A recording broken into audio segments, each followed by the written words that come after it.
വാലാബാഗ് എന്ന് പറഞ്ഞു കഴിഞ്ഞാല് ഒരു 3 മതില. ഈ 3 മതിലിന്റെ ഉള്ളിലേക്ക് മുമ്പ് ഇന്ത്യക്കാരെ ബ്രിട്ടീഷുകാരെ ഓടിച്ചങ്ങോട്ട് കയറ്റാ. ഞാനൊക്കെ മുന്നിൽ ഓടി കയറിയിട്ടുണ്ട്. നിങ്ങൾ എന്താ തിന്നാൻ കിട്ടുന്ന വിചാരിച്ചിട്ടുണ്ടാവും. അല്ലടോ, ഞാൻ ഇത് വിളിച്ചു കൊടുക്കുക. എന്ത് അല്ല, മുദ്രാവാക്യം വിളിച്ചു കൊടുക്കുക. അങ്ങനെ ഞാൻ മുന്നിലാണ്ട് ഓടി, എല്ലാരും ഓടി കയറി. ഓടി കയറണം, പിന്നെ അവരാണ്ട് വെടിവെക്കാൻ തുടങ്ങി. ഓർക്ക് വെടിവെക്കാനല്ലേ അറിയുള്ളൂ. ഇത് കൊള്ളുക, ഇത് കൊള്ളാൻ അതന്നെ നമുക്ക് അറിയുള്ളൂ.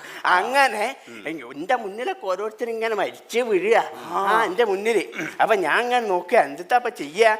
5 വെടിയുള്ളൂല. ഞാനന്ന് മെലിഞ്ഞിട്ടാ, ഞാൻ ഒഴിഞ്ഞ് മാറുക. അങ്ങനെ നോക്കുമ്പോ പെട്ടെന്നുണ്ട് ഒരു പച്ചമുളകോ കരിവേപ്പില കടുക് കൂട്ടി വറവിട്ടാ കറിയില്.